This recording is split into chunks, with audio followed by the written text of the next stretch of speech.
right, folks. Greg Koukl here for Stand to Reason. And first of all, thank you for being part of the show here today.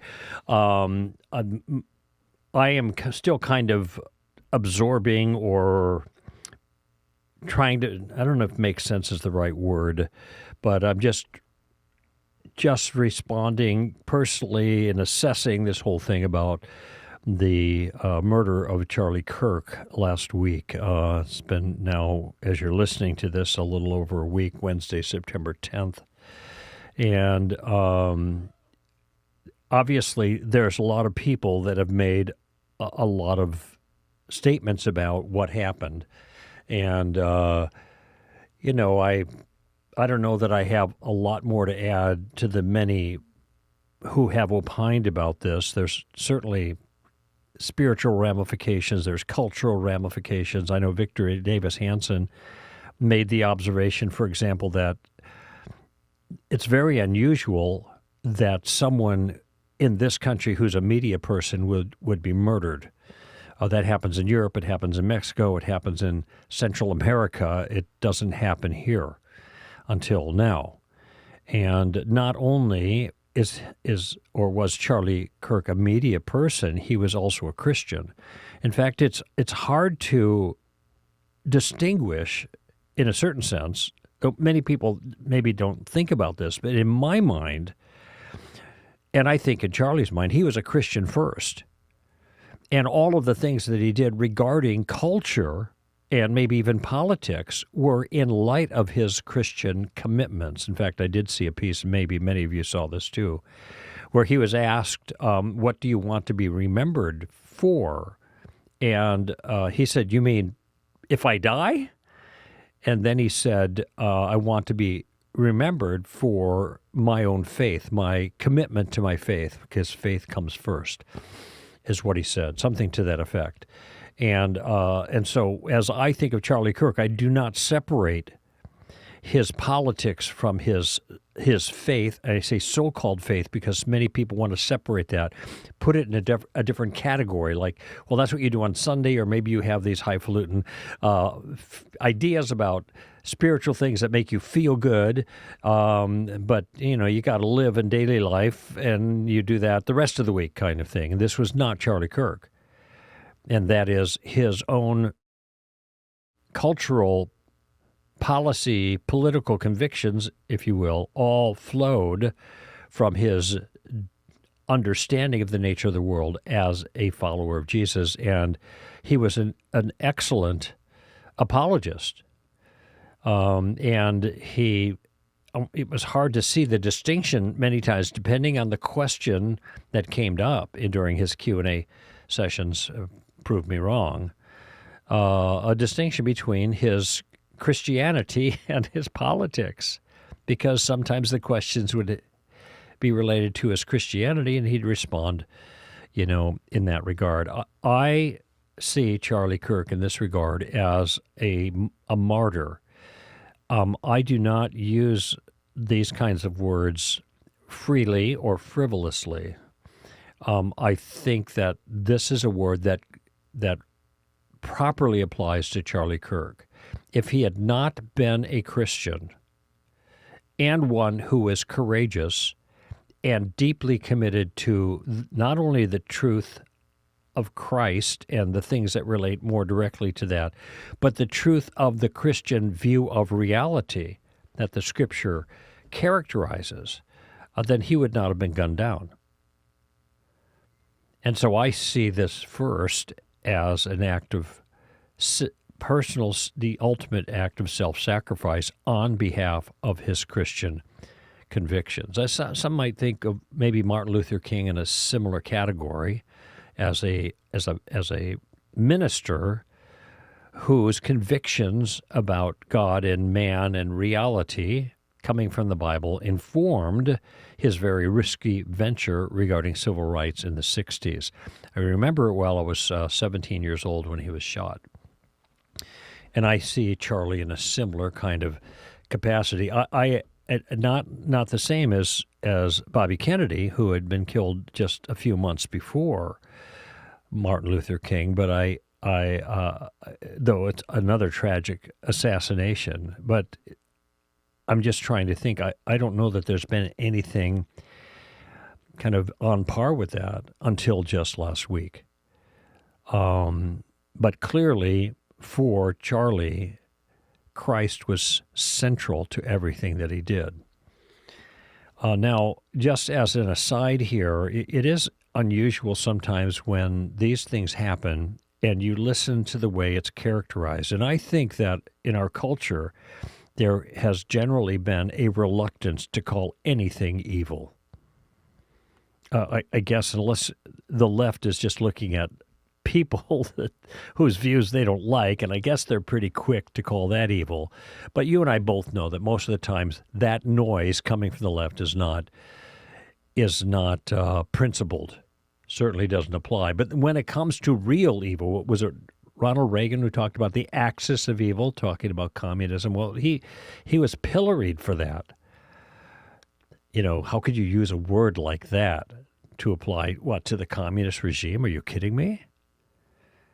But nevertheless, where it really applies, the public is usually a little reluctant to use that. And the word I've seen coming up with regards to Charlie Kirk, which surprises me, is the word senseless. This senseless act of violence or something like that, this senseless murder, this senseless whatever. What do you mean? This word makes no sense when applied to Charlie Kirk's assassination. I mean, senseless is a word that somebody uses with an accidental act of misfortune. Boy, that was senseless. The car blew its tire and it spun around and he went over the cliff. Boy, try to make some sense out of that. But this wasn't accidental, and it wasn't a minor misfortune. This was a purposeful act of wickedness done for a particular reason. And I understand it's not entirely clear what those reasons happen to be, but there's no mistaking that this shooter had political and possibly spiritual animosities towards Charlie Kirk. So it's not senseless. It's wicked. It's evil. Actually, Douglas Murray, I think, put it well. An extraordinary, appalling act of violence. Yep. Out of the ordinary, utterly grieving and violent. All, clearly identifying the evil nature there. All right. And last show we talked with John Stonestreet about the documentary Truth Rising that raises the issue of the state of affairs for Western civilization, which has been, by and large, a beautiful beacon of light to the world. And virtually every major significant advance in human flourishing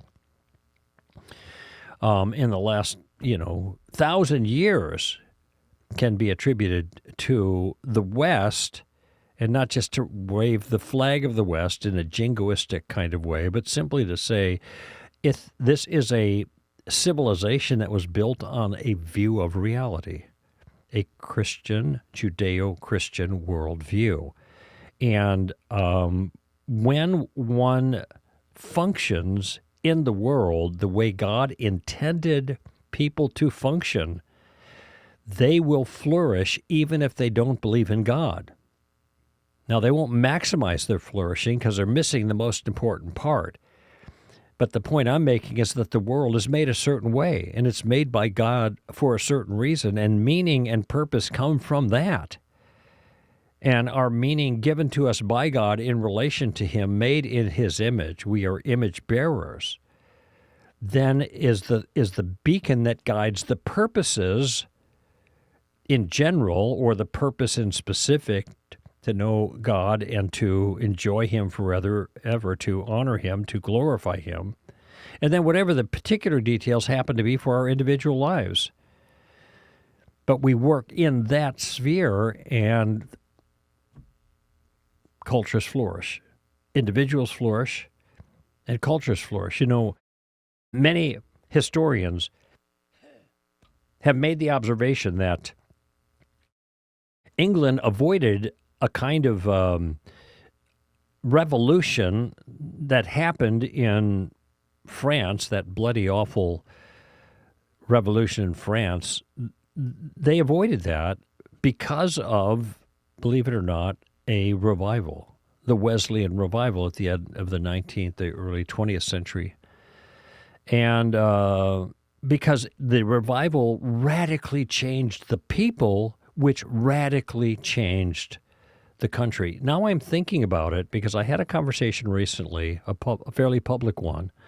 We'll find out more about that later, but in which the whole idea of the transformed life of a Christian, in my view, is evidence for the truth of Christianity. And it was called into question because, after all, and this is sometimes the way it's characterized, well, there are all kinds of different religious folks who have transformed lives. Well, and on one level, that's true. There are people who enter into a religious discipline and see changes in their lives. But there, in my view, I mean, from my perspective, looking around, there is no comparison to what happens to individuals and cultures when they embrace God's truth about themselves and His world and engage with Him as partners with Him and the Holy Spirit to make changes. And I was just thinking about this. It's easy to make that kind of broad generalization, but I'm just thinking of the Wesleyan revival and the absolute transformation that took place in Europe, in England rather, as a result of that. Are there any parallels with any other religion? There might be. I don't know, but it doesn't occur to me. When revivals have happened in different areas, different geographic areas, different countries, different cities, there has been not just kind of an increase in religious fervor and folks going to church, because a revival isn't measured by what happens in a church. It's measured by what happens in the community as a result of those who have been touched in the revival and the lives that have been changed. And I don't think there is any parallel to this in other religions. Now, Islam certainly swept into areas soon after the death of Muhammad, and before that even, under his leadership, and really transformed cultures. But I think you see and understand the difference because it was at the tip of the sword, or the point of the sword, that this all took place. And people were forced into subjection to this. And it just took them 100 years to pretty much conquer the Mediterranean. From, 632 to 732, the death of Muhammad, 632 to 732 in the Battle of Tours, when that expansion was stopped. It took the Christians 300 years to do that, and the only blood that they shed was their own. So, as I think about Charlie, I am reminded, and time will tell on this one, but of the saying, the aphorism that the blood of the saints has become has been the seed of the church. And so as the saints were martyred, the church grew and expanded. And there certainly is, at least in the short term, a very promising response from people who might have been on the fence and now are looking more positively at Christianity, even when a visible Christian pays the price that Charlie paid. But I have a couple of other thoughts here I want you to maybe chew on a little bit that might be helpful. I was at Kennesaw State University last week, and I gave a talk about the problem of evil. Didn't really mean to bring the Charlie Kirk issue up. It was actually the day after the killing, the execution. But one of the questioners asked, why? Why would God let this happen? So I want to give you three little takeaways to chew on, these three things that I've been thinking about as I ask the same question myself. And the first thing that I told the gentleman who asked the question was that, when you ask questions that start out with why, and you've heard me say this before, why did God do this? Why didn't God do this? Why this, that, or the other thing regarding God? Most of the times we don't have an answer. And the reason is because these pertain to things that are in the mind of God, and if God doesn't tell us what's in his mind, we don't know.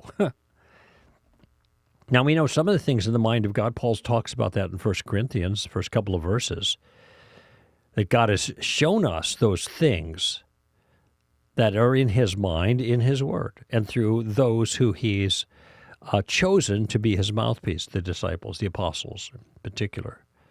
So most of the time, why? I don't know.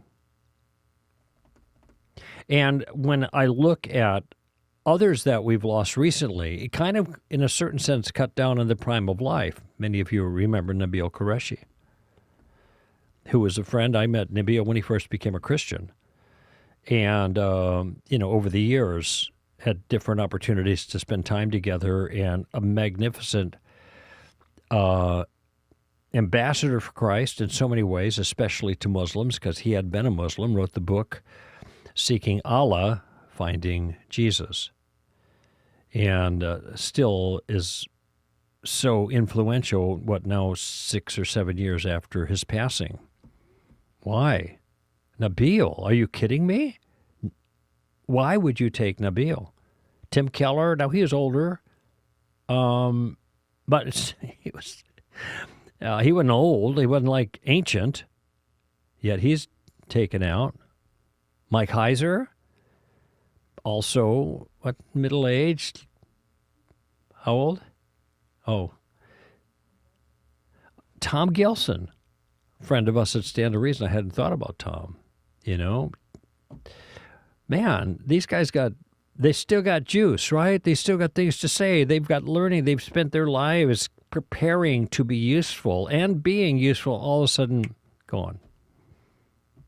Why would God? Well, I'll tell you one thing that occurs to me when I think of that, and that is that God doesn't need us. Now, he's chosen to work through people, imperfect people. Good thing, because there was only one perfect person, and he got himself killed pretty early. Now, he's chosen to work through imperfect people, but he doesn't need any one of us, anyone in particular. We are expendable in one sense. Now, we're not expendable in the sense that we're throwaway. Don't mean to suggest that. But we ought to be sober-minded about this. Melinda Penner, 2017, 25 years with Stand to Reason, my co-founder, my closest friend, and the central nervous system of Stand to Reason in one split second gets dumped on her head in concrete, and she never gets out of bed for 5 years and finally goes to be with the Lord. Because God didn't need her. And he didn't need Nabil. He didn't need Tim Keller. He didn't need Mike Heiser. He doesn't need Greg Koukl. He didn't need Charlie Kirk. These were servants of his, and they served at his pleasure, God's pleasure. And then when God wanted to bring them home, he did. So I don't know all the rationale, obviously, what's going on with God, but I just know I'm expendable. And I want to make the best use of the time and skills that I have right now while I can, so that I will hear as I'm confident that all the rest of them heard: Tom Gilson, Mike Heiser, Tim Keller, Nabil Qureshi, Charlie Kirk. Well done. Well done. One last thought here, and I'll take your calls. And this is really the thing that jumped up front and center almost immediately. And it's something that every one of you listening who count yourself a disciple, a follower of Jesus, needs to think about. Everyone who faithfully follows Jesus will have to pay a price. Let me say that again. Everyone who faithfully follows Jesus will have to pay a price. Now, that price is going to be different for each believer, but eventually every single one of us will have to take up his cross and carry it. It isn't just like, oh, that was hard. I'm glad that's over. Because the minute that hard thing gets done, there's going to be another hard thing, quite possibly for you in the Lord. You know, there are the stations of the cross. Oh, Jesus isn't saying, okay, I'm glad I'm done with that station. No, he had to go the distance all the way to Calvary. We're going to have to pay a price. Everyone will have to take up his cross. Now, it's been rare, as I mentioned, in this country for someone to pay the ultimate price for fidelity to Christ, as Charlie Kirk has done. It is not rare, though. Mark this. It is not rare for Christians in other parts of the world today to lay down their lives. Nor has it been for disciples of Jesus for the last 2,000 years to lay down their lives. Multitudes have done that. And as Peter said, you know, why are you surprised at this fiery ordeal among you as if something strange were happening to you? Christ suffered in the flesh, leaving us as an example to follow. And then Paul, with almost his last words in 2 Timothy chapter 3, says, all who desire to live godly in Christ Jesus will suffer persecution. So when things get hard for you, here's the application. Not just for you, for me too.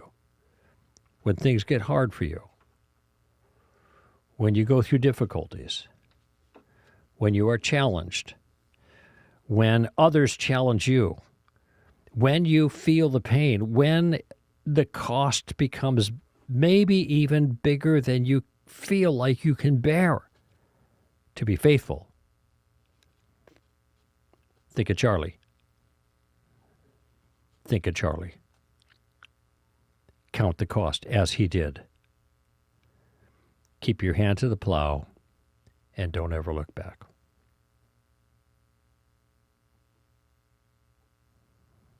Let's take a quick break and we'll get to your calls here on Stand to Reason.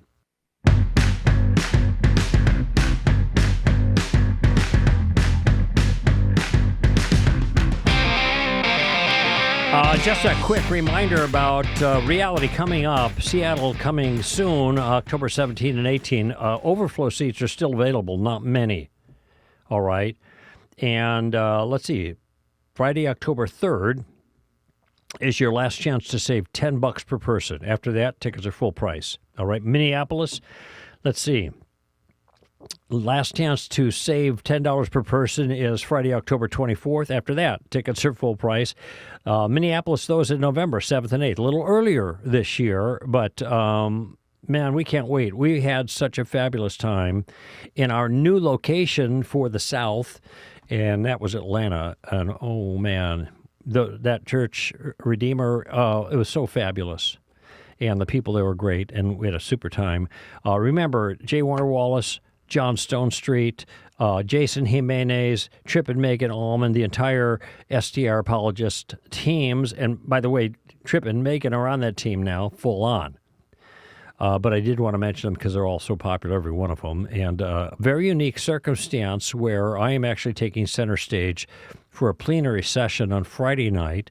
Don't usually do that, but I am this time around. So, I mean, if that's appealing to you, make sure you get your tickets, all right?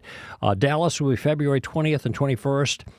Philly is March 13th and 14th. L.A. is April 24 and 25th. So not the fall, but in the spring now. We switched that around a little bit. Got a new venue. And the details for all of that is at realityapologetics.com. All right. Incidentally, we have a live stream, as we do every year, for the Dallas, Texas event, that February 20th and 21st. All the information is there at realityapologetics.com. Very quick announcement. So if you're getting this right away and listening on September 19th, that's Friday, Alan Schleman will be in North Coast Calvary Church in Carlsbad. All right. So for those of you folks in North County, sorry I'm getting this to you late, but there you go. Best I could do right now. I'll be in Edgewater, Florida to speak Saturday and Sunday, September 27th and 28th at Edgewater Alliance Church. And John Noyes will be at the Biblical Worldview Conference in Plano, Texas on Sunday, September 28th and Tuesday, September 30th. So all of these things coming up, all the details for any of our speakers. Let's see where it is, str.org/events, str.org/events, and you get all the detail. All right, now it looks like we have a great opportunity to talk with our good friend, Cade, who is still in Colorado Springs. Cade, good to talk to you again. Good to talk to you too, Mr. Koukl. So, Cade, you're going to be moving pretty soon. I know we chatted a little bit a couple weeks ago about this, and so you won't be in Colorado Springs anymore, but you can call from anywhere in the country if you'd like. Always good to talk to you. Yes, you as well, Mr. Koukl. Thankfully, I can call from anywhere in the country. Anyway, so my question for you, and I think I mentioned this to you, is that it is a continuation of a conversation that we had about a week ago, where I was describing to you a private conversation. Yeah, right. Yes, where I was describing to you really what I'm hoping to do and where I'm hoping God will use me, and that was primarily as a Christian voice in politics and in the public sphere. And again, this was just a week before Charlie Kirk was shot. I listed him to you as one of the examples of people that I look to as a role model for what I want to do. You did. Yeah. So I'll frame it this way. And you already said, Charlie Kirk, though influential in politics, his Christianity came first. And I think with his death, it's very easy to see where the evil lies, but I think there's uncertainty and division about how to approach it. So I'll frame my question this way. Okay. As I've seen the reactions to Charlie Kirk's death, I've seen people on the conservative side respond very unhelpfully, I think, by sowing more division, or Christians saying they didn't really agree with the way Charlie Kirk approached things. And I think, furthermore, the fact that politics and culture and the ideologies of our time have become so intertwined in the way we do evangelism and the way that we as Christians work in culture, I think it is, for me, it is something I'm wrestling with. And I think a lot of people are too. So my question for you, and maybe I can ask you some follow-ups here, is what is the Christian role or response to our current political situation? How do we approach this in a biblically faithful way, applying the Christian view of reality to the way that we do politics? Well, I for counsel on this point, it's a very fair question. For counsel on this point, Cade, I go to Proverbs where it says, it's chapter 3, it says something to the effect of, do not withhold good to whom it's due when it is in your power to do it. Okay? And then we also have the second great commandment, love your neighbor as yourself. And when Jesus offered that, this is where he gave the parable of the Good Samaritan, because he's making the point that your neighbor might even be your worst enemy, but still loving him obliges you to seek his best interests. All right. Now, of course, best interests is a phrase that is morally charged. God tells us what our best interests are, and we were talking about this earlier, and she was reading this passage, I think it was out of Romans or something, where he basically equated loving people with encouraging, doing the good towards them that is defined in the Scripture, in the law in particular. And then by doing this loving thing that is morally characterized by the law itself, do not murder, do not commit adultery, etc., that's in Romans 13. It's demonstrating that love is connected to morality. And so I would say, for example, when it comes to someone who's gender confused, it is not a loving thing for me, with them as my neighbor, to affirm them and then try to help them get the medical transitioning material, etc., counsel that they need to transition. That's not loving because that's not doing something good for them. They're not going to be satisfied with that. So the good that we're to do is morally circumscribed, so to speak. So I'm just kind of building slowly, okay, Cade, Sure. to my conclusion here. So here am I in the world. This would apply to me or anybody, even if we didn't have aspirations to be more actively involved in the political system, we still, I think to be a good citizen and a faithful Christian, we can still do the most minimal thing, which is to vote. And I remember Charlie being pressed on this in a Q&A session, and he was being asked, how could you as a Christian support Donald Trump, who, according to this person, has this flaw, that flaw, the other flaw, and all these other things?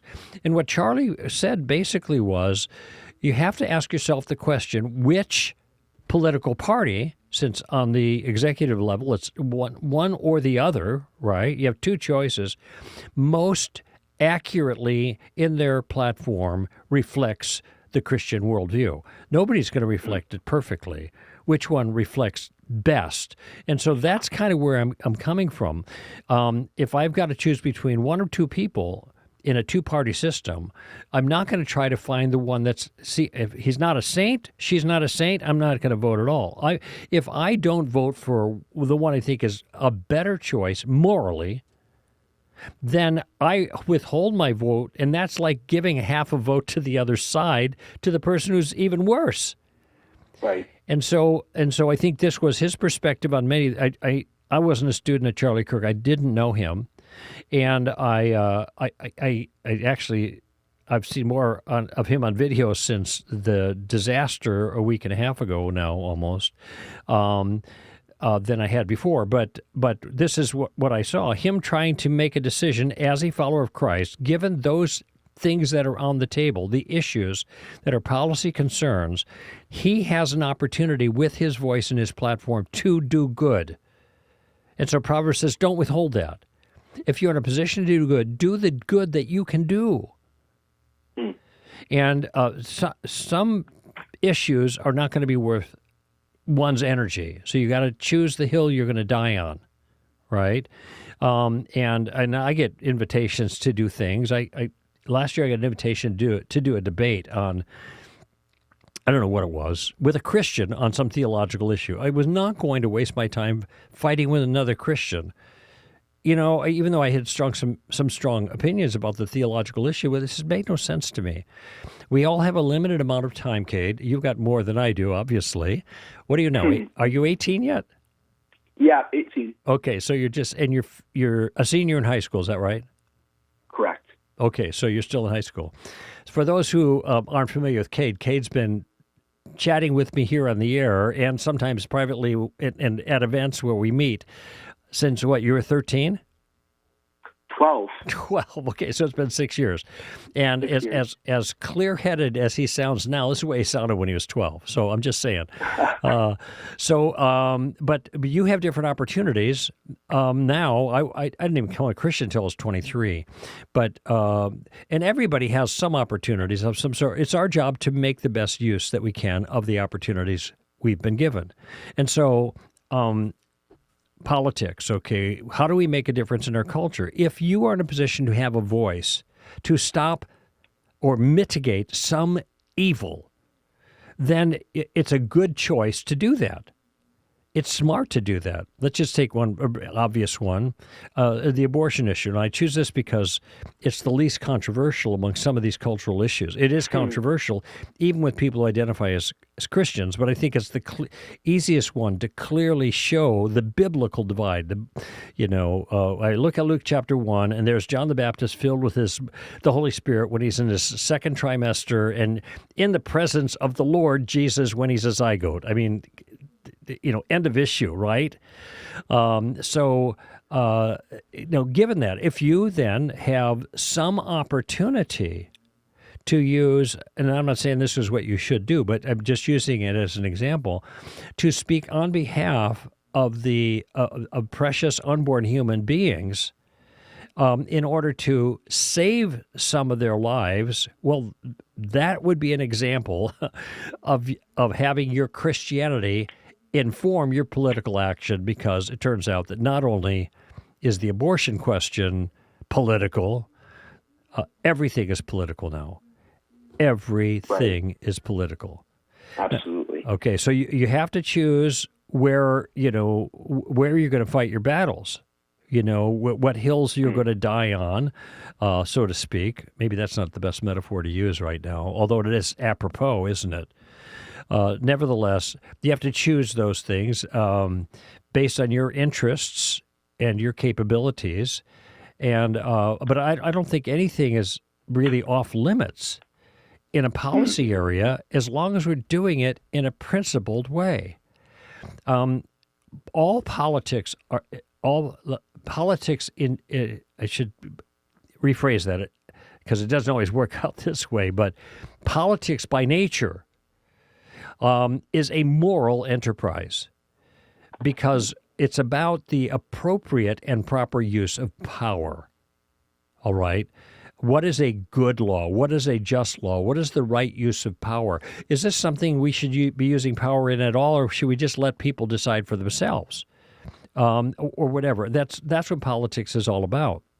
And so when it comes to these kind of issues, if what we are letting happen is letting the world make those decisions about the right use of power when they don't have any commitment to the truth of what is right, well, then we just have totalitarianism. Now we just have the raw use of power. I think I wrote a piece a few years ago, you might remember it, and I think this made it into the Street Smarts book, where I was talking about there are two fundamental forces in the world that shape things. It'll be either truth or power. Either truth or power. And if truth is not what's shaping culture, then it's just going to be power. It's just merely power. So you could appeal to people based on the truth. This is what is good and right and true. Or you can do argument ad bacillum, which is, persuasion from a barrel of a gun, to paraphrase Mao.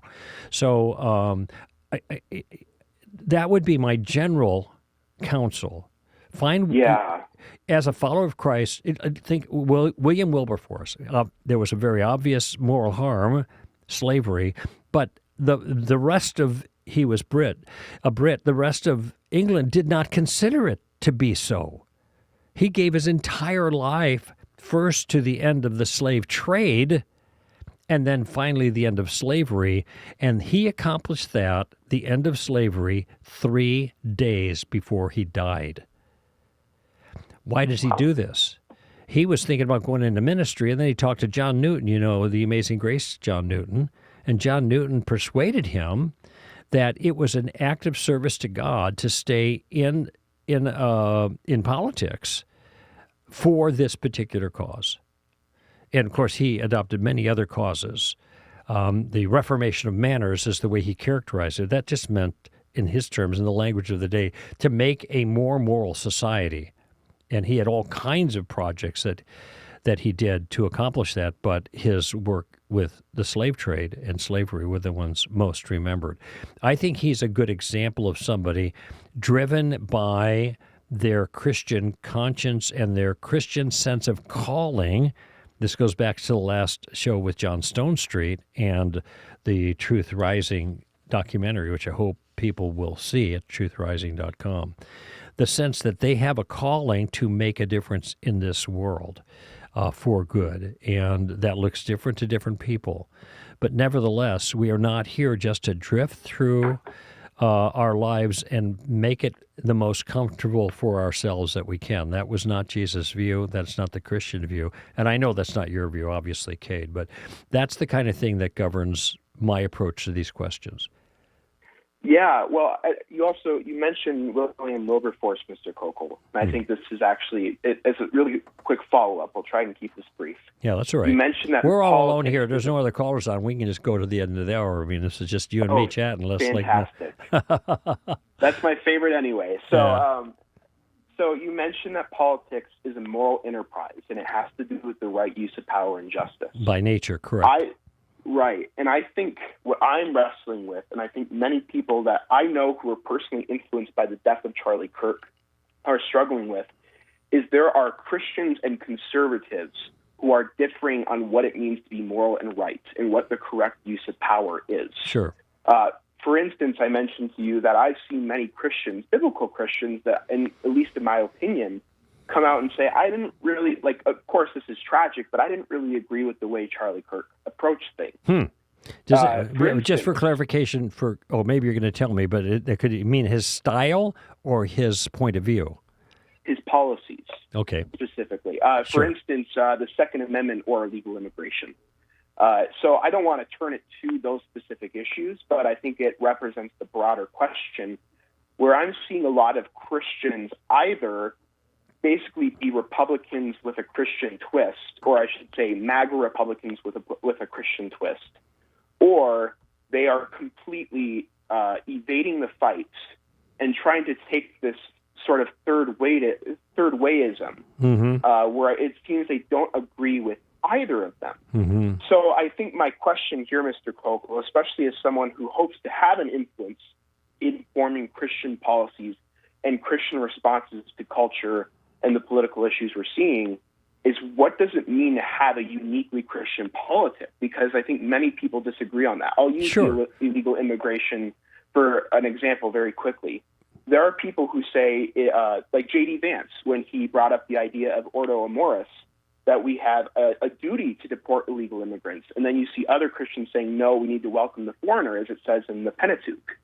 So I think that is a representative example of people who differ on what it means to be a Christian in politics. Got it. Okay, so there are going to be some issues that strike me as very, very cut and dried, very clear. I think the abortion issue is one of those. And so, though there are many people who identify as Christians who are pro-choice, and then they offer their reasons. Now, I'd be happy to talk with anyone to hear their reasons regarding this, but I just will say, and as politely as possible, that I have never heard any reasons coming from Christians that were even modestly convincing or compelling in a moral way. They're almost sometimes silly, and if they are simply parroting a culture that has no fear of God and no concern for what is right,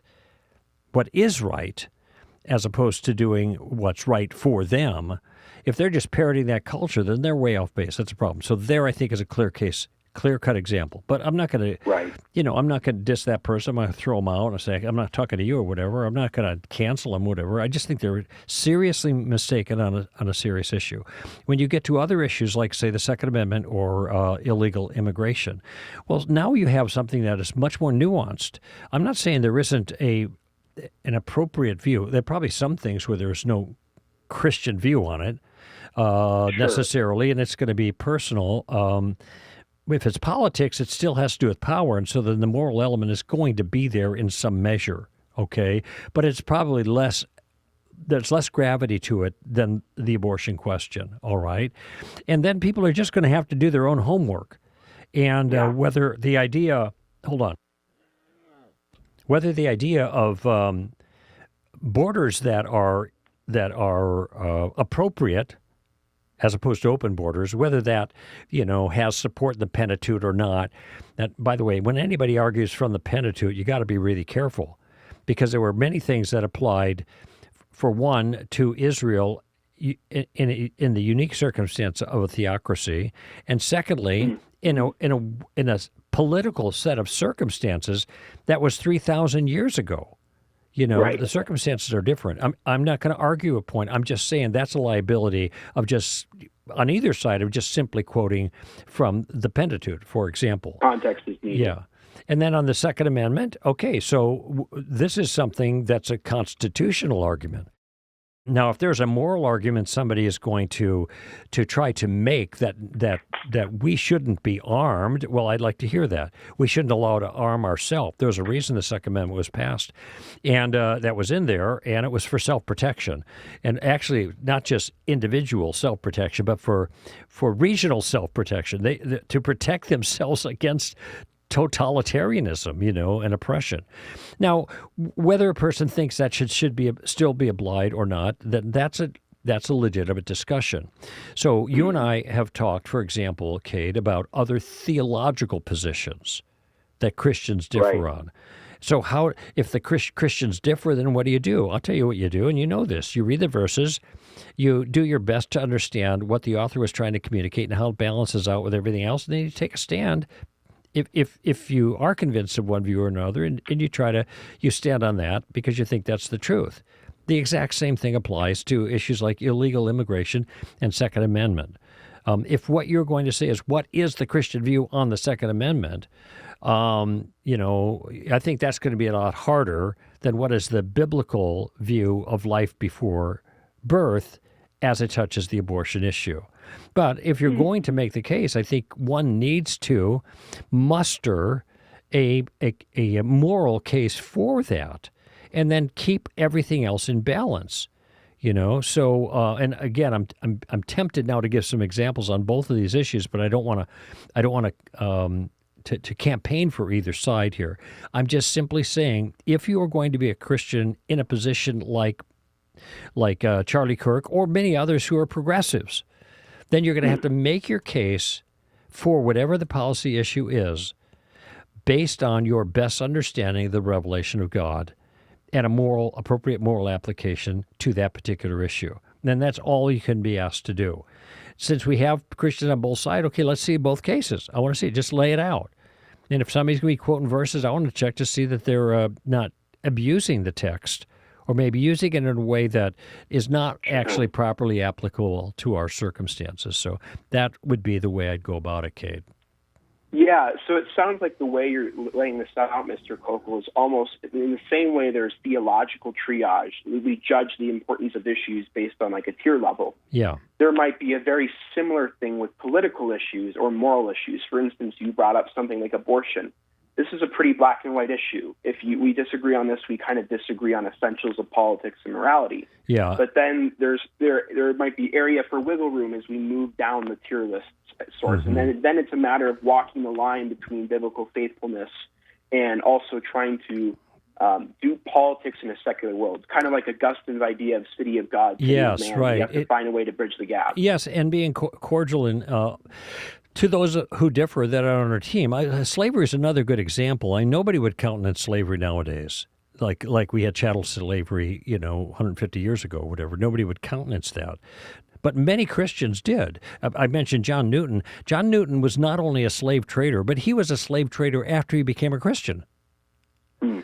And then it was as life moved forward and his Christian conscience, and he was sanctified over time, that he began to see this thing is just deplorable. Am I not a man? That slogan that was passed around then regarding the slaves. And so there is no, and I know what Christians tried to do with some passages from the Old Testament to justify chattel slavery, but there was no justification for it biblically. It's self-serving the way that was done. And I think this is the way many Christians deal with the abortion issue.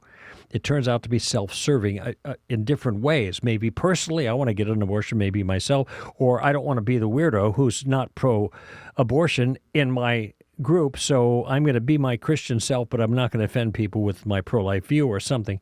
Everybody has different motivations for this. But nevertheless, some things are not negotiable, in my view, as a follower of Jesus. And other things, okay, I can see where there can be a difference of opinion. Obviously, I'm going to hold my opinion because I think it's right. If I didn't think it was right, I wouldn't be holding that opinion. I'd be holding a different opinion and think that was right too. So I like that your comment about a triage, basically, and we do that with regards to theological issues, and I think that the same thing can be true with regards to policy concerns. All right. Okay. That makes sense, Mr. Koukl. I think here's a final thought for you, and I guess maybe it's a two-part question, but I think they are related. I want to hear your thoughts on, I think, this very common idea that stems from this idea of triage that we're talking about, where it seems that, or at least from the outsider looking in, that the conservative evangelical has a stronghold in what it means to be a political Christian. And I think people see that, and it's like, well, if you think I'm wrong on this, do you not think I'm a Christian? I think the issue here is, Mr. Koukl, is there are some things that, like we talked about, really are black and white. And I've seen increasingly as both the political left and the theological left, a.k.a. progressive Christianity, which people like Elisa Childers are responding to, supporting things and endorsing things that are not even in the same ballpark as biblical Christianity. But I think people then interpret that to say, so you're saying I have to be a far-right MAGA Republican in order to be a Christian, and I don't think that's the case. So I would love to hear your thoughts on that. Yeah. And then there's something else, but I'll let you finish on that. Okay, so I mentioned that this is that's a very fair challenge, okay, and a question, and it's not always really easy to answer. I think it'd be foolish to say, I got to be a Republican in order to be a Christian, if that means that just a wholesale acceptance of everything that the Republican Party stands for, and or any Republican individual, especially in the executive branch. I mean, that's a mouthful, all right? But I think, in going back to Charlie Kirk's comment, if you stand back and say, look at the platforms, I mean, this is a two-party system. You got to be in one side or the other, characteristically, you know, and in the primaries, you're voting, you make a decision who's your team, so you can vote who you want on your team representing your team. That's why they have the thing. If you're an independent, you don't get to vote on the Republican side. You're not one of that team, okay? So what you have to do then is ask, given the two broad teams, which one do you think, on balance, best reflects, most consistently reflects a biblical worldview? Now, my conviction is that's the Republican team, all right? Because currently, yes, at the moment. And all I have to do, and just one issue makes this really clear to me, and that's the abortion issue. I say, what if you had a pro-slavery party, which, by the way, the Democratic Party was. They didn't get hep to civil rights until the 60s. That's when things changed for them. They were totally Jim Crow at everything all the way up to the 60s. But what if that was on the ballot now? People say, hey, they would change over the last 50 years. Fine, no problem with that. But I'm just giving it as an example. If slavery were on the ballot, if you had that choice, the pro-slavery party or the abolitionist party, which party do you think a Christian ought to identify with? Right. Well, to me, that's pretty straightforward. So that's kind of how that works. If somebody says, well, I'm a committed Democrat, but I'm a Christian, then I'm wondering, well, what are the policies of the Democratic Party? Are you pro-gay? Are you pro-abortion? Are you pro-gender transformation? Are you pro? And then you could list all of these things that seem to be weighty moral issues that are part of party platforms. Okay, so on the one hand, I'm not saying you got to be a Republican to be a Christian. You got to believe in Jesus to be a Christian.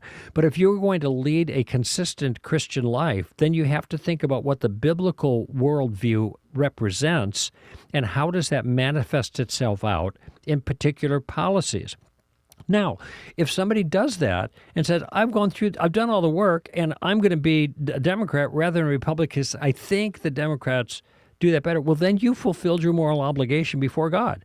If that is your conviction, then do what you think God would require with your political activism or your party or whatever. I think that's the kind of question that ought to be asked. It isn't just, if you're a Democrat, you can't be a Christian. I mean, that's not. But there, at the same time, right. Wouldn't it be odd to say I'm a follower of Jesus and I am pro-slavery? Exactly. And I'm talking chattel slavery, the very particular kind of slavery that was practiced in this country. Kidnapping, murder, abuse, rape, torture, all kinds of things that were part of that system. How could we be in favor of that as Christians? Then you would, I think, legitimately say, I don't know what it means for you to say that you're really a Christian if you're like that. So I'm just laying that groundwork to think about it probably, and I got 15 seconds. A lot of people are going to be maybe upset by what I said. Please, whoever's listening, think of the principles I'm putting into place, all right? Just think of the principles in that and apply them to your life. And if you come up with different decisions, then you're more power to you. All right, Kate? Sounds great, Mr. Koukl. I appreciate it. Yeah, and one of these years, maybe not too far in the future, we're going to get rid of the Mr. Koukl stuff, all right? Sounds good. It's just going to be Kate and Greg, but we'll have to figure that one out. It's kind of sweet to hear you say that still. All right, Kate? You know, it's what I'm known for, so. That is true. All right, friends, that's it for this segment or for this show. Greg Koukl here. Mr. Koukl to you for Stand to Reason. Bye-bye now.